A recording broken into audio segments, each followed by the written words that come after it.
All right, so transformation is a mapping that results in the change in position, shape, or size of a figure. All you're doing is you're taking a figure and moving it. Sometimes you shrink it. Sometimes you don't move it, but you just shrink it. Or sometimes you make it bigger. So we're going to be talking about transformations this whole chapter.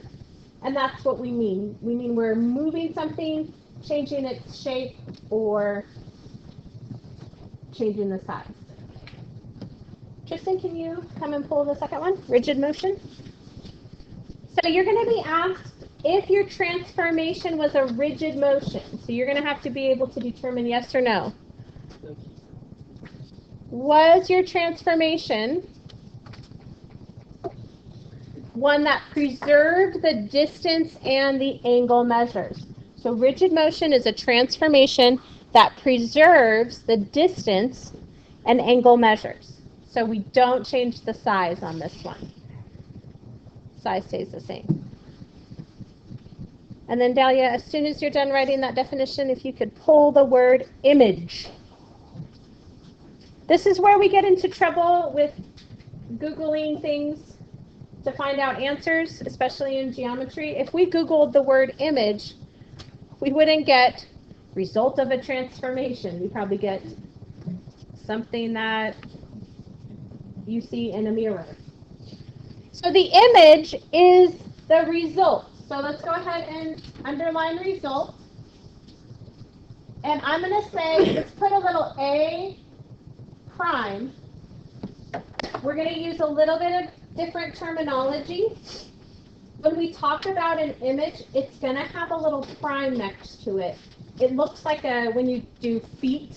So if I did 5 feet, it kind of looks like that symbol. It's not a comma, it's not curved, it's just a straight line. And I'm going to call it prime.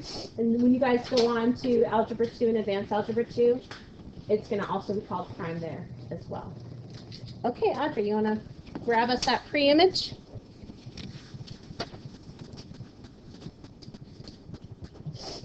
Sorry, I put drawing over it, so it doesn't like that I drew. The pre-image is the original figure. So that's just the same letter without the prime on it. The letter without the prime. Pre-image is the original figure. So the image is what we get after. The pre-image is what we have before. I can never remember what it is except that pre-image means pre is the prefix that means before. So then I go, oh, pre-image must be the one before. Image must be the one after. All right, Nick, you're up with translation. Got this, Nick? Yeah. So a translation is a transformation that maps all the points of a figure the same distance and the same direction. So it goes same distance, same direction, and that's what the important words in the definition are. Okay, let me start that recording. So 4,3, I'm going to call that point A. That's our pre-image. Then A prime is 7, 9. So we need to think, what do I do to my x's to go from 4 to 9?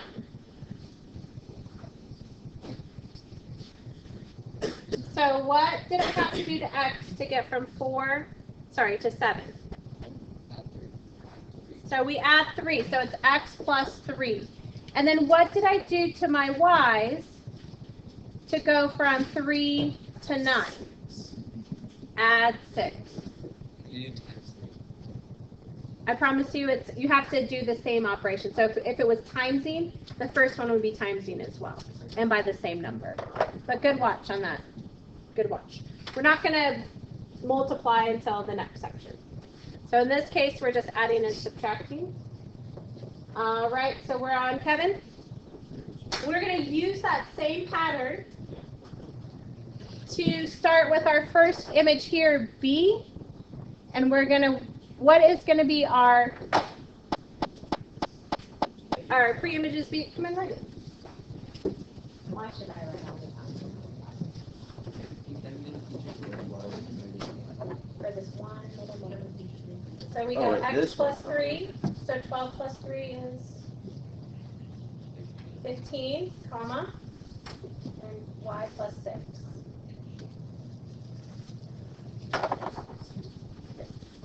So let's put those two together for the point, 15, comma, 16. So our pre-image is 12, 10, and our image ends up being 15, comma, 16. All right, Kian, how do I get from x equals 2 to x equals 1? So yeah, so we add negative 1. Can we just write that as x minus 1? Yes. Okay, I'd feel more comfortable. And then how do we go from negative 3 on the y to positive 2 plus 5? All right, so come on up and do that operation with our pre-image here and give me what that post-image is going to be. I'll help you. So we're just going to subtract 1 from the x coordinate and add 5 to the y. So we're going to start with negative 4. And we're going to subtract 1 from that. And put that right here. So Start with negative 4. -5. Yeah, so that goes there. So our x coordinate is negative 5. And we're going to start with 3 and add 5 to that. Yep. Yep. So our image is negative 5, 8.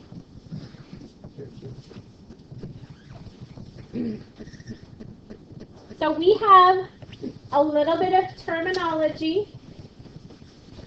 If you look, we're going to write translations using a capital T to stand for translation. We use a little subscript less than, greater than. We don't use parentheses because that kind of confuses the coordinates. So we use the less than, greater than sign. And then we put what we do to our x first. And then we put what we do to our y second. So this would be a translation of plus 2 on the x and minus 3 on the y.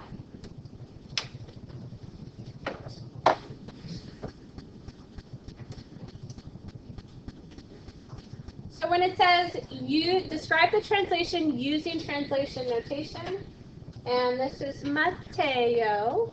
Mateo, you have the option to choose any 3 points on your pre-image. We can pick this top one, we can pick bottom left, or bottom right. Which of these 3 points do you want to pick?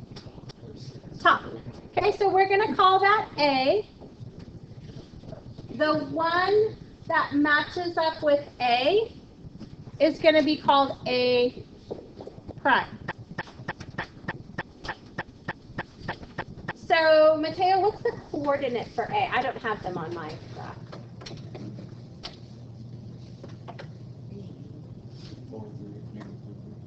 Negative 4, 3, Class A. Do we agree with that? Okay. And then, Connor, what is the coordinate for A prime? So it's 4, 6. ¿Estás listos, Class A? Okay, is that correct? Good. Okay, and then Madison, what's the pattern here? What translation can we say happened to get from A to A prime? The x's you add 8. Yeah. And then you add 3 for the y. Yeah. So on the x's we added 8, and on the y's we added 3. So we have a capital T and a subscript 8, 3 in those greater than, less than parentheses. And then, Chloe, does it appear to be a rigid motion? Did we change the shape? Did we make it bigger or smaller? No. Okay, so then we can, with confidence, say, yes, it's rigid because it's the same shape.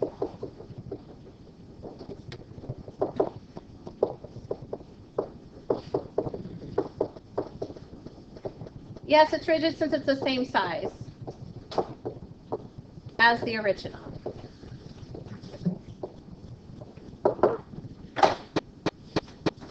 Okay. All right, you ready for this, Ian? My next item up for bid.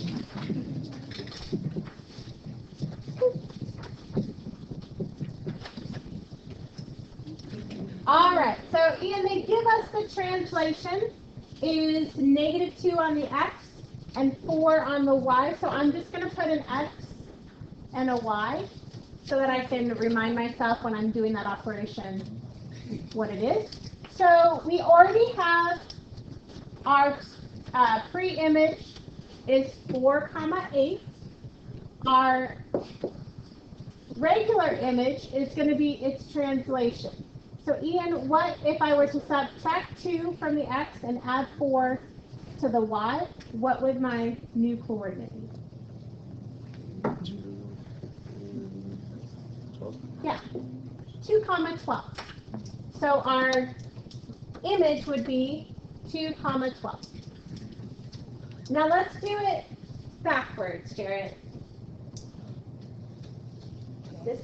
We're going to have to go backwards. So they give us the image. So this is already the prime. We want the pre-image. So we're going to do the opposite. Instead of subtracting 2, we are going to add 2. Instead of adding 4, we're going to subtract 4. Great. So when we do that, what is our coordinate for our pre-image? We're going backwards. So -2 plus 2, 0, and 3 plus 4. Or sorry, 3 minus 4.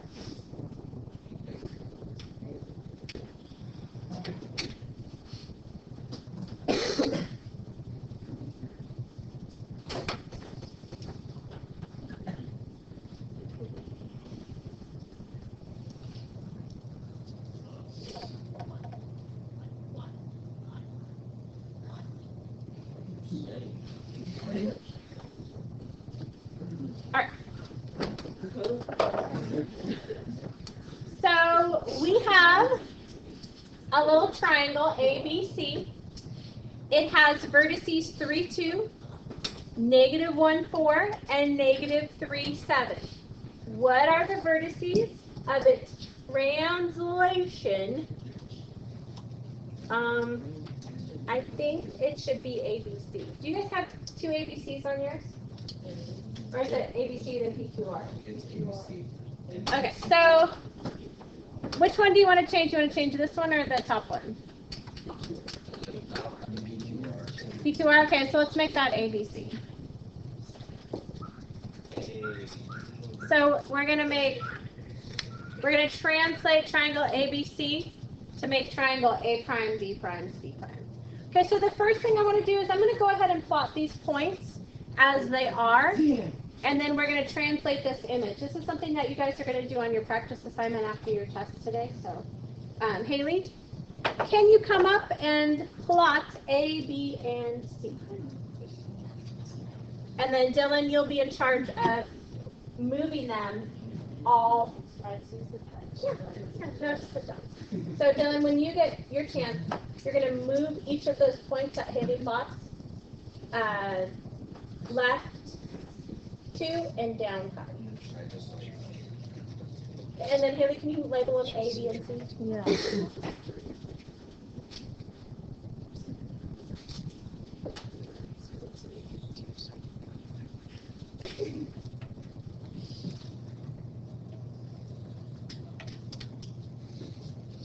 Awesome. It's a super obtuse triangle. But these kind of inside. Yeah, we see it, we see it. It's a super obtuse triangle.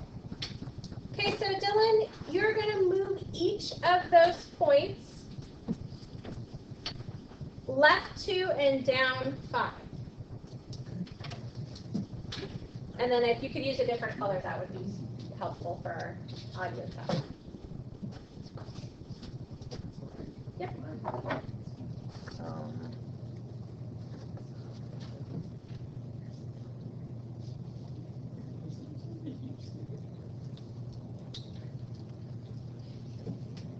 So is that A prime? Yeah. Okay.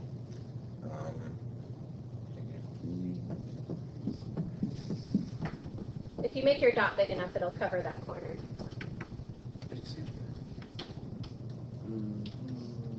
That's my trick. Whatever. Negative.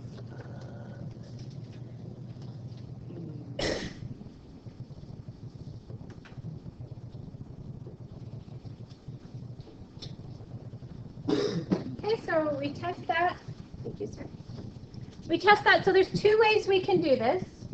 We can either do it by applying the math to the coordinate. So we go A, B, C. So if we had 3, 2, negative 1, 4, and negative 3, 7, we could go, this is the primes.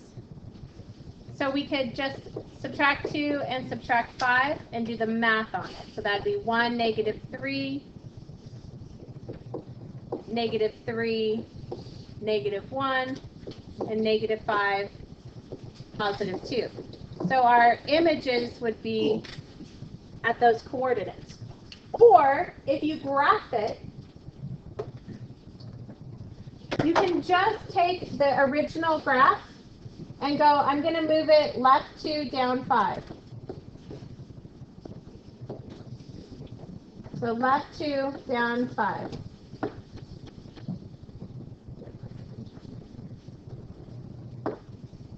And then left 2, down 5.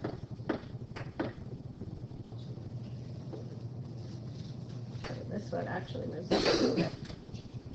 Whoop.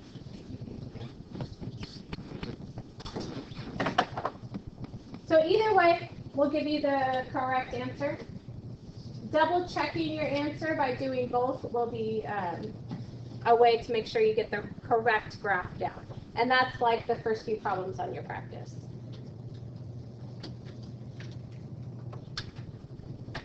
Okay, I believe this is our last example. Yeah. Last one, guys, we got this. Okay, so we need to find the pattern that maps PQRS. You're going to see it in your book with a comma X, comma Y on that. So just to let you know, when you do this practice assignment, it's going to have a little extra set of parentheses and X, comma Y. So if we were going to go from R to the new R's position along the X, that changes 1, 2, 3, 4, 5, 6, 7, 8. So we are going to move to the right 8 units. And we're going to move down 2 units. So that's minus 2. So the rule that describes the translation is a capital T, 8 comma negative 2. And I'm adding this parenthesis X comma Y just because you'll see that. You'll see it that way in your book.